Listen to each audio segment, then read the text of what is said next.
This is Salo of smnnews.com, and this is my interview of John 5 of Rob Zombie. Hi, John. Thanks for talking to us today. Hello. How are you? I'm doing all right. Good. And tell me if I'm in kind of a weird reception area, so just make sure everything comes out nice and clear for you. Alrighty. How are you? Good, good. I'm well. That's fantastic. Right now, you are touring with Rob Zombie, or you're about to start a tour?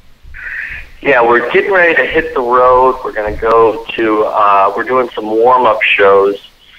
We're doing a bunch of little warm-up shows, like smaller venues, and then we are going to London.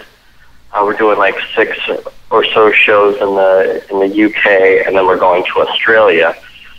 But we've had a little time off, and I think the best way to, get all warmed up is to go on stage and play in front of people, because, you can go into a rehearsal room and, jump around as much as you want, but it's still not the same as doing, a real show. So that's why we've decided to do these little warm-up shows. Exactly. You never know how the audience is going to react until you test it out. Yeah. Did you have anything to do with writing Hellbilly Deluxe 2, the new album? Yes, I was a writer on all of the songs. Oh, wow. You were also a big part of writing on Educated Horses, weren't you? That's right, yeah. I was a writer on, say, most of those songs as well. So. Awesome. Are you proud of, excited for Hellbilly Deluxe 2? Oh, yeah, this record is incredible. We really have been having a lot of fun with it. We play a lot of the songs from that record live, and people really love it. We play, a ton of the songs off of it, and it's great. Yeah, the songs go over really, really well. I bet. To release Hellbilly Deluxe 2, you decided to switch over to Roadrunner Records. What was that experience like? What caused that? Yes, we left Interscope, and Interscope kind of got rid of all their rock acts. I don't think they really have anybody anymore. And we, because they were so concentrating on, like the pop music and things like that, which is fine. But we wanted to be with a more rock company, and that's why we went with Roadrunner, because they really understand what we're looking for here. Yeah, and if you're looking for a rock and roll heavy metal record label, that's really the one, isn't it? That's right. We're looking for that thing that we just want people to really understand what we're doing, and Roadrunner did it. So it's been going really well so far. We're just getting ready to start taking over the rest of the world now. Precisely, and that's what you're about to do with this new tour. Yeah. Speaking of the tour, what is it like touring with Rob and company? It's actually, I've toured with lots of artists and been in lots of situations, and this is absolutely by far the greatest that it's ever been for me. We're just, we're all great friends, and we all really enjoy each other's company, and we have a blast on stage. I wouldn't be with anybody else. It's not about anything else, man. I just love having a great time on tour with him and making albums with him. It's just incredible, and I'll be here as long as Zombie's doing music, man. I'll be right there with him. I don't blame you. Sounds like good company to be in. Speaking of which, Joey Jordison has been handling drum duties live as well as in the studio, but he is currently not on this tour. He had something else to take care of? Yes, he does have something else to take care of. He is in Europe right now with the Murder Dolls, so we have a special guest playing drums for these little warm-up shows, but then Joey's going to be playing with us in Europe. So we have a special guest who to be playing these shows with us. But you'll have to find out who it is when you go to the show. But people will be pleasantly surprised. Well, that's awesome. So at least you'll be on the European leg of the tour. Yeah. So touring with Rob Zombie is obviously like a dream job, but you've also been on tour with Marilyn Manson, and from what I understand, that was a little bit more chaotic? Yeah, things were, a little rough. It was just, it was just a different animal. Uh-huh.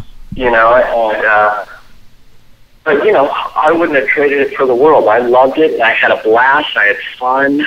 I really enjoyed myself, but this is where I belong, and this is what I really, really enjoy, is being with Zombie. But, with Manson, yeah, it was crazy, but I wouldn't have traded it for the world. If someone said, do you wish you didn't do it? No, I loved it, and I had a great time. But I'm so happy where I am now, and I really appreciate it more, what I'm doing now, because, I've been in other situations. So I really enjoy what I'm doing now. But yeah, it was crazy. It was definitely crazy. Mm-hmm. It was like New Year's Eve every day. I actually read that you had to keep your guitar pedals in a special case somewhere hidden on the stage that you could access, but Manson couldn't stomp them. Yeah, because you would just smash them, which I didn't really understand. Like, if you're playing on stage, playing a concert in front of people, and, someone comes and smashes your pedals, guitar's not going to work. It's just not going to work. So, yeah, I had to, literally, have everything off stage. That's crazy. But Marilyn Manson's very well known for his high-energy live show. Is that just something bound to happen, that sort of thing? I think it was just, I really don't know, because it's not that, he wasn't hurting me. I think he was hurting the show. Because once the guitar goes out, the guitar goes out, what that's like. When a guitar goes out at a concert, it's like bass, drums, and vocals, and, not that that's not great, but I think you're going to need some guitar in there. So I think it hurt everybody when he did that, not just me. Exactly, but it seems to have worked out. Yeah. But I guess that's Marilyn Manson for you. He's famous for that careless, chaotic live show. Yeah. What's he like personally? Is that a character on stage? Is he a normal dude off stage? No, he's a cool guy. He's smart. He's really super smart, and he's very creative. Yeah, he's a cool guy, but, he is definitely one of a kind. He's definitely one of a kind. I've never met anyone else like him. And, you can, but it's the truth. You never meet anyone like him. It's like, wow. It seems like that's the case. While you were working with Marilyn Manson, you said that you don't drink or do drugs. Right. Is that still the case? Oh, yeah. Never had a drink, never had a drug or anything. That's awesome. Yeah. Nothing. Has staying away from drugs and alcohol benefited you in your career as a musician? Absolutely, because I just always looked at certain situations, and I saw what not to do, because people, would feel so sick in the morning, and they wouldn't know what they were doing the night before, and I always thought to myself, geez, I don't want to do that, Mm-hmm. So, I just wanted to be very aware, and I wanted to get up feeling good and be able to do shows the right way and not sound crappy. So that's just a choice I made, which I think it was a good one. Yeah, I bet. Do you ever have a hard time defending that choice to colleagues, other musicians? Yes. Oh, absolutely. I think Manson wrote a lyric that, how did it go? Something like, don't trust anyone sober, or something like that. One of the lyrics is like that, you know. So yeah, I had a hard time with it, but hey, you know, I think I made the right choice to myself, you know. Yeah. I'm wondering if that choice has ever damaged your career, lost you friends. Like, have you ever faced strong opposition to it? Oh, sure. Oh, my God, of course. Absolutely. You know, I think that one of the reasons I got out of Marilyn Manson, you know, is like he wanted someone that was going to be, you know, a part of their whole situation. Mm-hmm. But I would think if I had a band, it wouldn't matter. I would want that person to do a great job at their job. Like if I hired a drummer, I would want that drummer to be the best drummer, you know, and I wouldn't worry about if he drank or did drugs or something. I would want that person to play great shows and be great in the studio and have a great attitude, and all that's what's important to me. But I don't know, I could be wrong, but I think that you know, a lot of people are different in other situations, like friends and things like that. They want you to party. Yeah, definitely. In rock and roll, do you feel like there's a lot of people that make that decision? I have myself, and you know, I feel like it's a great decision, but it just seems like there's very few who come around to that. You know, there's a few. We got Ted Nugent, we got Gene Simmons, Rob Zombie's like that as well. Oh wow! Oh yeah, that's awesome. He's sharp as an arrow. Is that just one more thing that helps you feel at home with the Rob Zombie camp? Absolutely, it's the greatest. I mean, it's inspiring, that's for sure. It's an understatement. Yeah. Loser is a band that you founded. Did you ever think of doing anything else with Loser? You know, it's funny. If I was probably, you know, at home not doing anything, yeah, but I don't think so. You know, everybody loved Loser. You know, a lot of people really enjoyed Loser, and but I'm so busy. Luckily and thankfully, I'm so busy and working and doing so much. But I do have the full-length album, and I was just thinking of maybe throwing it online for everyone. You know, just say, here's what it was. You know, and it is great. It really is great. So, you know, I still might do that. That would be awesome. Yeah. You started playing the guitar around the age of 7 years old. Yeah. That's a very young age, and you were inspired by a show called Hee Haw? Yeah, like a little country, it's like a TV show. And, you know, they all had these great pickers on there, and I was so impressed by this little kid who was on Hee Haw. He was about my age, and he was playing banjo, and I couldn't believe it. It was unbelievable. It really, like, struck a nerve with me, and I was like, wow, I want to do what that kid does. So that's when I got a guitar. Well, luckily I got a guitar, not a banjo, and you know, it really molded me into you know, what I am today. I love picking. That's all I do. Awesome. It sounds like some of that Hee Haw influence made it into your solo music. Oh, absolutely. I do tons of bluegrass and country songs along with all the heavy rock songs I do with all of my instrumental stuff. You should check it out because you'd be surprised. You'll be hearing all these rock heavy songs, and then all of a sudden you'll hear this total bluegrass song. So it's very, and I think that's why people, you know, like to buy these and enjoy them because they're so different. Because I just didn't want to be another Yngwie or Steve Vai, you know. I wanted to do something different, and when you hear it, you'll be like, "Yep, that's different."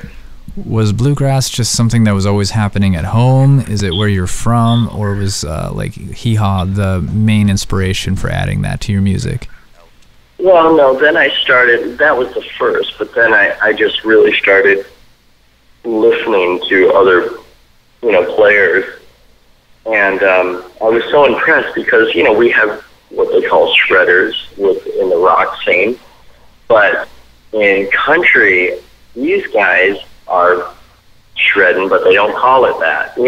But these guys are cooking on their instruments, and that's, I like that. I like anything that anyone's really good at their craft. It could be basketball, it could be karate, it could be BMX, anything.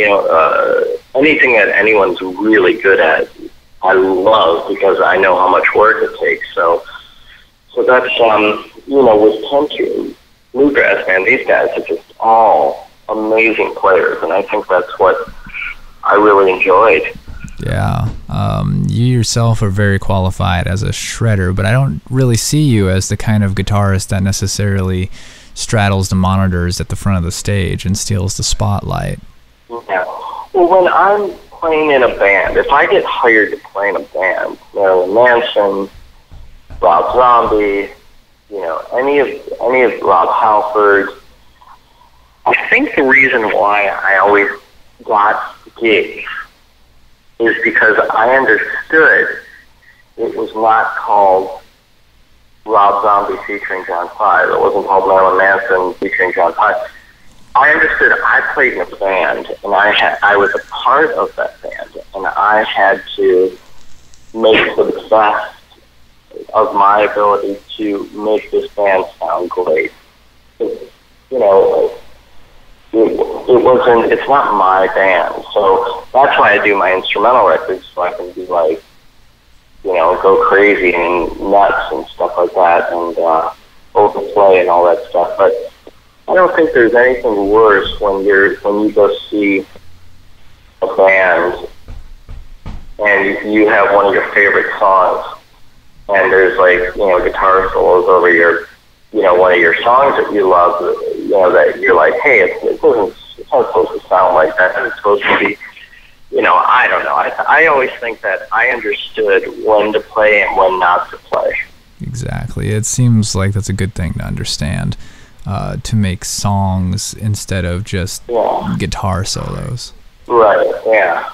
But, it's everybody has their, it's just the way I think, and I'm not playing more human than human with crazy guitar solos all over the place. It just wouldn't sound right, and it just wouldn't be right.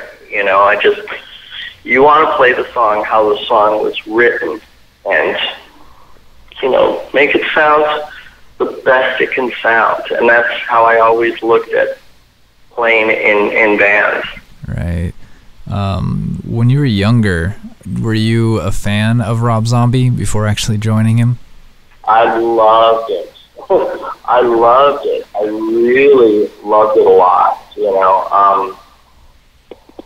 It was so much fun to go there and to go listen to these songs and buy these records. I remember being so excited.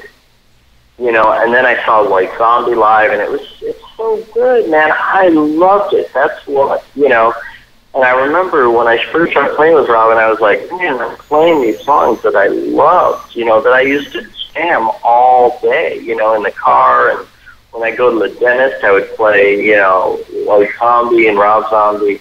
I loved it. I loved it. Yeah, absolutely. So does it feel just really crazy to be able to play those songs with him?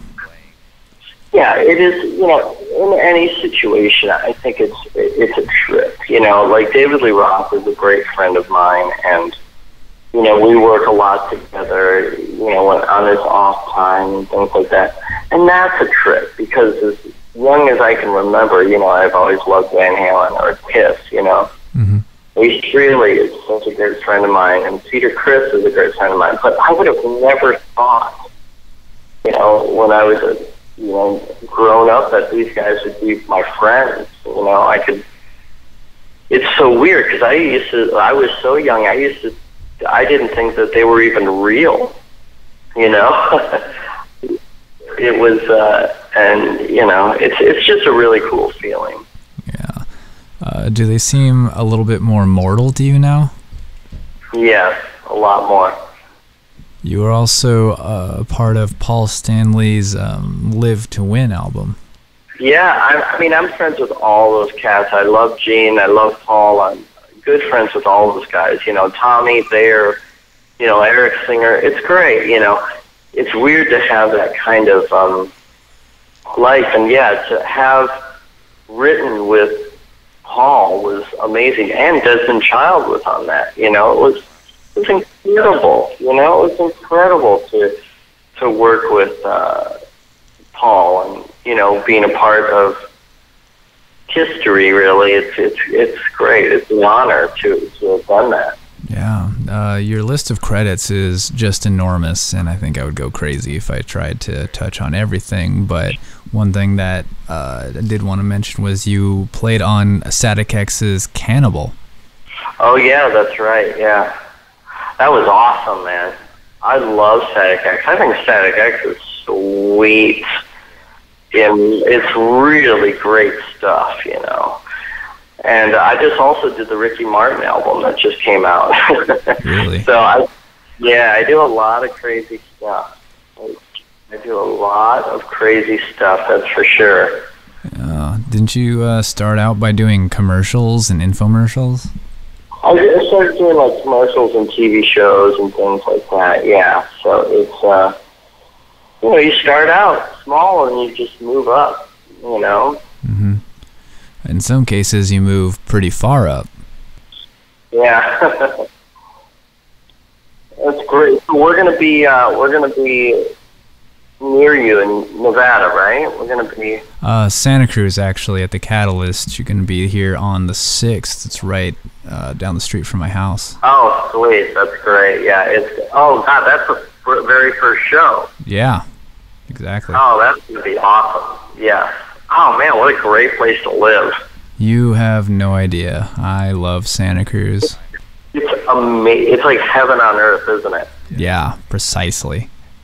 It's expensive, isn't it, to live there? For some, it depends on where you really land in Santa Cruz.